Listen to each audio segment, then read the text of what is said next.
Welcome to today's shootout. That's shoot, not shoot. This one is between Saucony's Kinvara 14 and the Brooks HYPERION. Let's get into it.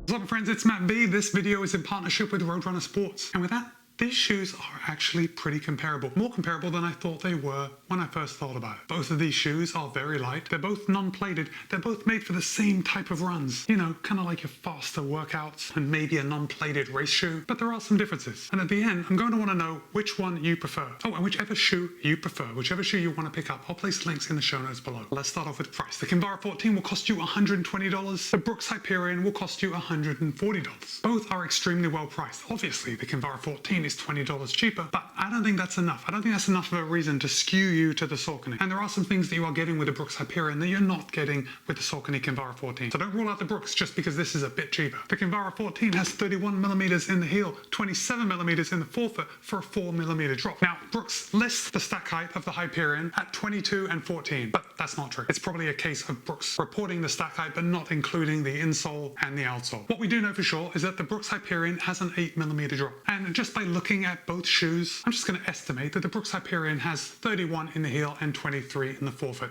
It's going to be somewhere around there. So ultimately we've got 8mm drop in the Brooks and we've got a 4mm drop in the Saucony. Now I can feel it. People are starting to pick sides. Runners can get very particular about their drops. And if you like a super low drop, Kinvara could be the way to go. Oh, both of these are neutral running shoes. They don't provide any stability elements. So let's talk about weight. Saucony claims that in a US men's size 9, the Kinvara 14 tips the scale at 7 ounces or 200 grams. However, in my size, a US men's size 13, the Kinvara 14 tips the scale at 8.3 ounces or 235 grams. It's a pretty light shoe. First of all, let's just take a look at both shoes. Maybe it doesn't come across well on camera, but to me, the Kinvara 14 looks a lot lighter than the Brooks HYPERION. But with that said, the Brooks HYPERION isn't exactly heavy. In fact, it's Brooks's lightest training shoe. And Brooks claims that in a US men's size 9, the HYPERION tips the scale at 7.6 ounces or 215.5 grams. In my size, a US men's size 13, it tips the scale at 9.1 ounces or 259 grams. Again, it's a very light shoe. It is about 10% heavier than the Kinvara 14, but they are both crazy light. And honestly, because they're so light, I don't think the weight alone is a reason to pick one over the other. The Kinvara 14 is using a dual layer mesh. Now,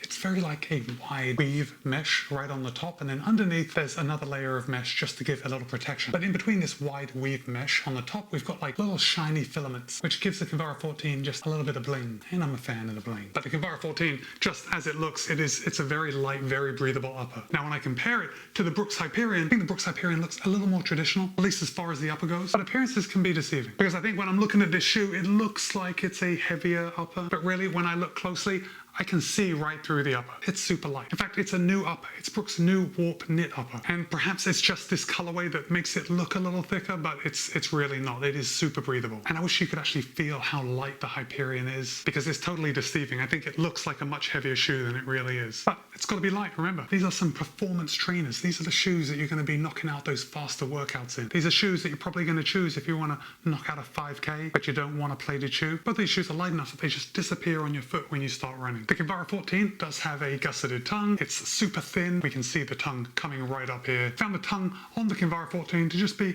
I don't know, maybe a little long for my taste. Maybe they could take just a little off the top next time, but that really doesn't encroach on any performance. It's only when it's on my foot and I'm kind of pulling it into place that I notice that. But I kind of feel like that's just me being a little picky. If you look around the heel collar, you'll see it's fairly thin. Now, it's not a race day shoe, remember that. It's still a trainer, but there's a fair amount of padding here. I think this is fairly indicative of what Saucony does with their trainers. A lot of Saucony shoes do have a very thin heel collar. That doesn't take away from the padding. I think Saucony just kind of cuts down on any unnecessary padding. For a shoe that is so light and wispy with such a light breathable upper, it's almost surprising that the heel counter is so rigid. In fact, because of this wide mesh upper, you can see the heel counter. You can see it kind of come down the side, and it's impossible to push that down. We do have this elasticated heel pull right on the back, and just because of this heel counter, it provides a lovely lockdown. Now, as far as the upper goes, there are very minimal overlays. Obviously, we've got the branding on both the lateral and the medial side, and then if you look around here, coming all the way around the back, we've got some faux suede. This faux suede has some machine drilled holes in it, and it's just a nice little accent. It adds something to the shoe, gives a little stability to the heel collar. Now, one complaint that I've had with the Kinvara 14, and you're looking at it right now, even if you haven't noticed, is the eyelet chain. Do you see how close the eyelet chain is together? It just tells me, at least for my foot, and admittedly my foot is fairly narrow, but it tells me that the Kinvara 14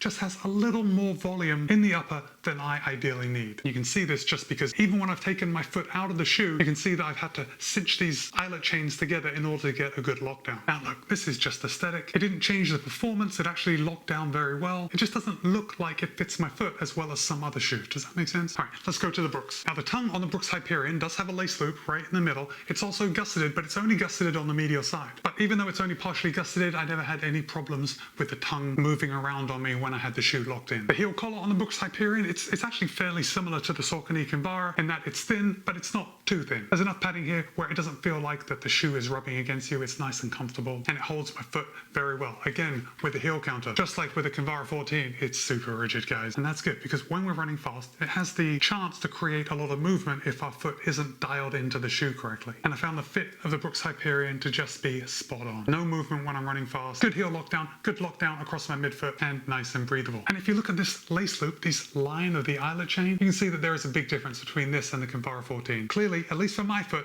the Brooks Hyperion fits my foot a little better. I think this is a more normal amount of spacing between the eyelet chains. But again, if I was blindfolded and I was to run in both of these shoes at the same time, the fit is fairly similar. I wouldn't be able to tell any difference just because I have to cinch these shoes a little tighter. Overlays on the Brooks Hyperion are super minimal. We got the branding, got some reinforcements along the eyelet chain, and just a little bit of reflective accents right here on the back. The black dashes that you're seeing right on the grey upper, those aren't holes or anything, that's just a different color of the upper. But just feeling it, it's not an overlay, it's just the styling of the shoe. Now let's come down to the midsole, because now we're going to be talking about the differences. At least to me, this is where the main difference of these two shoes comes up. The Saucony Kinvara 14 is using their Power Run midsole. Power Run is an EVA foam. Then we have a Power Run Plus sock liner. Power Run Plus is a PU foam. This sock liner here, this insole, is actually fairly thick, and that is obviously contributing to the soft ride of the Kinvara 14. The Brooks Hyperion, on the other hand, is using Brooks DNA Flash midsole. Now it's a nitrogen-infused midsole, and actually DNA Flash is probably my favorite foam that Brooks makes. I just love it. The ride is a little firm, but the energy return is fantastic. Okay, let's take a look at the outsoles. Can you notice a difference? I don't know. Maybe the really observant of you can notice a difference, but if you can't, I'll point it out. The Brooks Hyperion has far more outsole rubber than the Kinvara 14. In fact, the Kinvara 14 only has outsole rubber in the lateral heel area and right at the front. And obviously this is strategically placed rubber. I mean, all rubber is strategically placed on running shoes. I think Brooks even uses that in their copy for the Hyperion. But seriously, when it comes to strategically placed rubber, the Kinvara 14 has it. This is right here where heel strikers are going to hit, and then right here at the front where you toe off. All the rest is going to be an exposed EVA. The Brooks Hyperion, on the other hand, has a lot of rubber here on the forefoot and right here on the heel, right where you need it. Brooks does say that this outsole rubber is strategically placed to conserve weight and promote fast transitions. I like it. Obviously, it's a very light shoe and it's a very fast shoe. So whatever strategy they're using to place this rubber, I think it's working. Now let's talk about ride. And this is the main difference, guys. We've been joking about weight and price and these little differences, but the ride is the reason that you are going to pick one over the other. And if I had to put it down into one or two words, well, let's say one word for each shoe. I'm going to say firm and I'm going to say soft. And of course, the words firm and soft operate on a continuum, but compared to the Brooks Hyperion, the Kinvara 14 is soft, and compared to the Kinvara 14, the Brooks Hyperion is firm. I don't think the Brooks Hyperion is too firm, and I certainly don't think the Kinvara 14 is too soft. Now, because of their weight, I think both shoes are going to do their intended tasks very well. I think you're going to be able to pick up the pace, and both of them are very fast. However, I think the Kinvara 14, at least this year, it was different last year. It's been different in previous iterations of the Kinvara, but this year I think the Kinvara 14 actually operates as a very light daily trainer. Or at least it's not a daily trainer, because I think this lack of outsole rubber is going to not make it as resilient as we want in a daily trainer, but it feels really good. And it feels like the type of shoe that I could run in as a daily trainer. And what I mean by that is it feels good at slower paces and it picks up the paces very well. Now, I also think that about the Brooks Hyperion. But the difference is that generally speaking, I prefer a softer ride when I'm running easy. And because this DNA Flash in the Hyperion is a little firmer, to me, I immediately interpret the ride as wanting to go fast. Now, the firmness might not just come down to the DNA Flash being firmer than Power Run. It's also going to have a lot to do with the outsole, because rubber, as you know, is firmer than foam. And the Hyperion has a lot of rubber, and the Kinvara has almost none. So that alone is going to make the Kinvara a much softer ride. Also, let's just bring it back to price for a minute. The Brooks Hyperion costs 16.67% more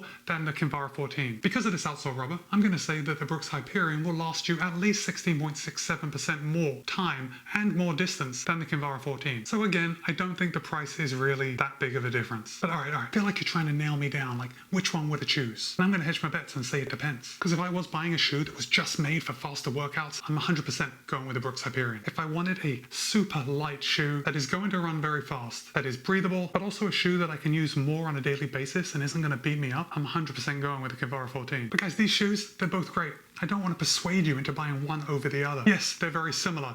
And yes, they're very different. And with that, it's Matt B. This has been my shootout between the Kinvara 14 and the Hyperion. Be kind, be happy, run well. See you in a couple of days.